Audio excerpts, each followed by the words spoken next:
Boa tarde, um prazer estar aqui com vocês. Tem gente que acha muito difícil inovar em setor público. Eu já acho muito difícil não inovar em setor público. Por quê? Porque nós temos uma sociedade cada dia mais crítica e, poderia dizer, todos os representantes políticos que estão no poder neste momento sabem que a sua representatividade está sendo questionada pela sociedade. Não só a sociedade brasileira, isso vem acontecendo no mundo todo.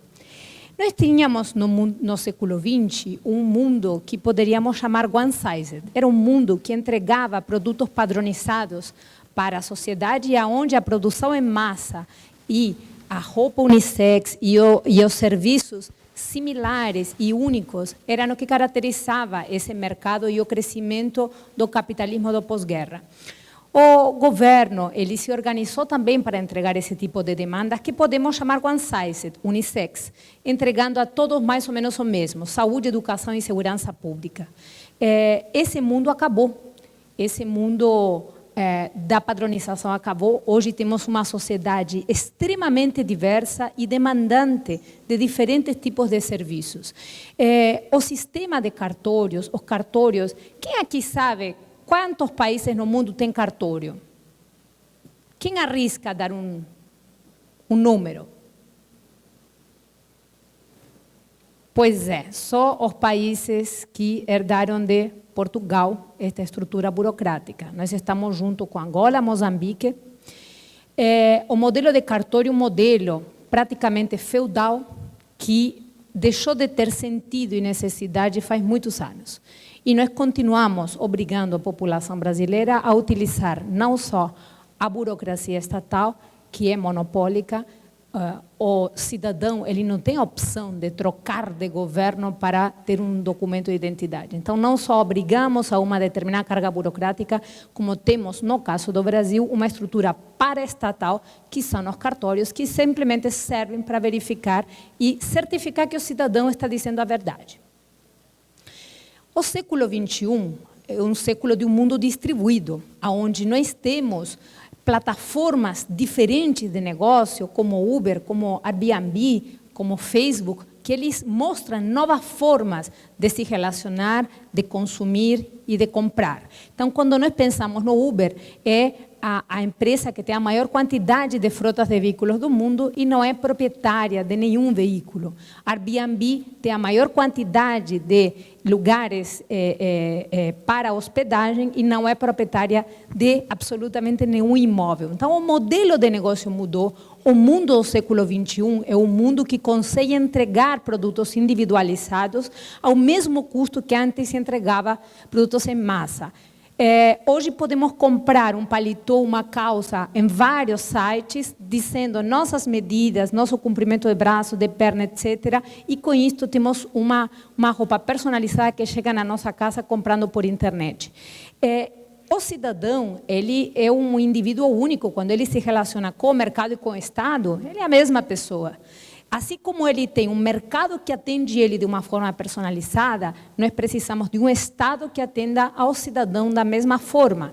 Nós temos hoje sistemas espalhados no mundo, como o blockchain, que eles vêm questionando a forma de transitar valores dentro da rede. Nós temos um século onde esta mobilização do 15M em Madrid, ela foi a população espanhola ocupando a Puerta del Sol durante vários meses, questionando a forma da democracia representativa tradicional que eles têm e dizendo isso que está aí, eu não quero mais. São movimentos que eles expressam o que eles não querem, mas ainda não se sabe o que se quer. Então, o de baixo é Occupy Wall Street, outro movimento que ocupou as ruas de Wall Street, ocupou as praças, dizendo basicamente, não me sinto representado por esse 1% que está no poder, eu sou 99% restante. E aí temos diversas outras mobilizações na América Latina toda, questionando, sem falar dos movimentos como a Primavera Árabe, etc., que vem questionando essa forma de representação plebiscitária que supõe uma eleição. Cada 4 anos eu digo se eu quero ou não governo, mas eu não consigo participar em um outro formato de construção da democracia. É essa sociedade complexa que nos encontramos e isso questiona a essência do que é a reprodução do setor público como tal. Nós temos uma população que exige cada vez demandas mais diversas, não só educação, saúde e segurança, sino hospitais veterinários. Então, hoje a gente não só tem que entregar hospitais para as pessoas, sino também para seus pets. Então, hoje, qualquer candidatura à presidência na América Latina tem na sua diversidade, tem na sua agenda política entregar hospitais veterinários gratuitos, públicos. Quando nós pensamos em todos os movimentos que legitimam o casamento igualitário, cada vez que surge um novo direito, surge uma nova despesa do Estado. Então, nós temos esta sociedade que exige mais do Estado, mas gastando menos. Nós precisamos melhorar a qualidade do gasto público, porque nós não temos mais a chance de aumentar a carga tributária em um país que já está no seu limite máximo e um processo recessivo como que o Brasil está. Então, essa nova geração de demandas exige muita criatividade de parte do governo, porque ele precisa entregar mais e melhor, gastando menos. Nós também temos uma sociedade mobilizada onde tem uma intolerância crescente à corrupção e nós temos, eu acrescentei estes 3 aqui, da minha última apresentação do mês passado para este. Nós temos 13 ex-presidentes da América Latina presos hoje por corrupção, tá? 2 dos quais, o Humala e o Jorge Glass, no Equador, e o Humala no Peru, pelo caso Odebrecht, pela nossa Lava Jato, tá? Então, nós temos uma sociedade que não tolera mais continuar sendo governada como era. Muito rapidamente, os grandes números da crise fiscal que o Brasil enfrenta, né? Nós vemos, o que eu estou querendo sensibilizar é que a inovação não é uma opção, é uma condição do governo contemporâneo.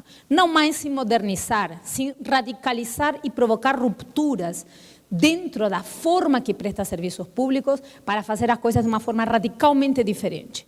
Enquanto no último período cresceu 95% os gastos per capita para os cidadãos brasileiros, cresceu 128% os gastos com funcionalismo público. Enquanto a população brasileira cresceu 17%, a quantidade de funcionários públicos cresceu 55%. Esta é a raiz da crise. Quando nós vemos as despesas, a evolução dos salários, o gasto com despesas do pessoal do funcionalismo público federal, ela cresceu 131 bilhões acima da inflação. Esta é a essência da crise. Então, nós temos um gasto concentrado em salários de funcionários públicos no governo federal, no judiciário, no legislativo e nos órgãos de controle. É esta a essência da crise. Nós temos 75% dos juízes e procuradores que ganham R$46 mil. Ganham acima do teto constitucional, que já é alto, de R$32 mil. Um juiz em Portugal ganha entre 10 mil a 20 mil, na Suécia, em toda a Europa, ganha 10 mil a 20 mil reais, aqui ganham 75% acima do teto constitucional. Além disso, nós fomos construindo um sistema de controle que é muito obsoleto. Quando nós vemos, por exemplo, a Petrobras, ela tem 600 funcionários full-time para elaborar as defesas, mais as pessoas e os recursos de suporte para fazer essas respostas aos órgãos de controle. 95% dos processos que foram recebidos não passaram da primeira fase. Pelo tanto, era aquela procurar pelo ovo dos órgãos de controle. Transformo isto em um valor e mais ou menos nós chegamos a 172 milhões por ano e 228 milhões das pessoas que trabalham nos órgãos de controle para encontrar pelo em ovo. Foram 400 milhões de desperdício. Por quê? Porque a Lava Jato e o Petrolão passaram por baixo do nariz. Estes 400 bilhões foram jogados no lixo porque eles não serviram de nada. O atual sistema de controle, ela não controla. Ele olha o que não precisa ser olhado. Nós estamos submetendo o cidadão essa quantidade de processos de identidade, né, onde basicamente isto poderia valer no século XIX, no século XX, não vale mais no século XXI. Não faz o menor sentido exigir do cidadão essa quantidade de documentação, onde eu pergunto uma e outra vez como ele se chama, como se chama a mãe ou pai, aonde ele mora, sendo que eu já tenho essa informação. Na Estônia, o governo tomou uma decisão e tem uma lei que diz: eu não posso perguntar 2 vezes ao cidadão a mesma coisa. Se o Estado perguntou uma vez, ele se vira para interoperar e entregar as informações aos outros órgãos públicos. Nós precisamos acabar com isto. E que é isso que nós fazemos? Por exemplo, a carteira de trabalho. Tem algumas ideias brilhantes de modernizar a carteira de trabalho. A minha visão é que a gente pode fechar a carteira de trabalho. Ela não serve para absolutamente nada. Com RG, com CPF, eu consigo acessar estes serviços e eu tenho hoje em sistemas todas as informações carregadas na carteira de trabalho. É um documento obsoleto que ela não tem a menor... E outra questão importante. Quantos de aqui sabem quantos países têm carteira de trabalho? Nenhum mais, tá, gente? E sobrevivem. A América Latina inteira não existe nada parecido a esse documento obsoleto, uma livretinha encardida, cheia de folhinhas. Isso não existe, não é necessário, não precisa ser modernizado, precisa ser abolido. Bom, o que estamos falando, e tenho que ir encerrando, é que a gente tem uma estrutura de transações do governo engessada, burocrática, com altos custos de transação e com muito atrito nos processos, e que repete e repete e repete a mesma pergunta, o mesmo tipo de informação. Nós temos uma cultura de falta de serviço, onde temos um cidadão mensageiro do Estado que resolve os problemas, ele substitui a interoperabilidade do governo, ele substitui a conexão de dados entre os próprios entes públicos, levando um documento de um lugar a outro. Nós temos uma contabilidade, um controle e uma auditoria ultrapassados, que eles vêm da época da colônia. Por isso é que a corrupção se moderniza e o controle público continua como era 50 anos atrás. Por isso é que a corrupção continua acontecendo, apesar de gastarmos fortunas nos sistemas de controle. Gastamos fortunas nos tribunais de contas que não conseguem controlar absolutamente nada.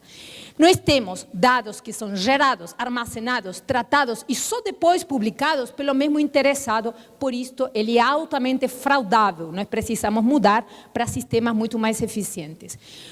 Um estudo que estamos atualizando agora, minha tese pós-doutorado foi elaborar uma metodologia para mensurar os custos de transação do governo com o cidadão com as empresas. Nós estamos estimando e estamos atualizando esses números somente para 6 processos, uma economia de 22 bilhões por ano, considerando a inovação que já vem sendo realizada, mais que nada, no atendimento ao cidadão, nas centrais de atendimento ao cidadão. Quais rupturas são possíveis e vêm aí? Assim como a internet criou uma estrada pública para transitar dados e informações, a blockchain ela veio para poder transitar valores e ela quebra um paradigma que nós tínhamos até agora, tornando uma plataforma altamente descentralizada, barata, com muita segurança e sem necessidade de ter intermediário neste tipo de transação.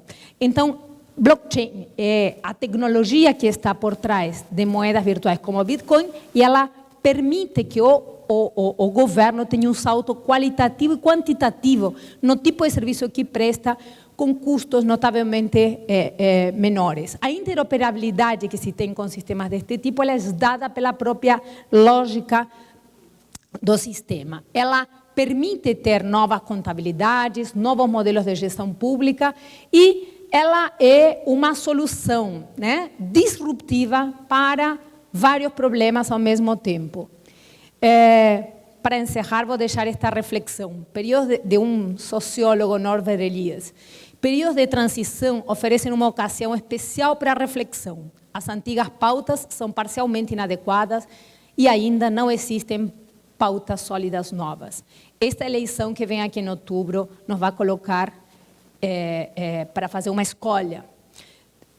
Ter bons representantes depende somente de nós e de tomarmos consciência que precisamos exigir do governo modelos disruptivos de gestão pública. Obrigada.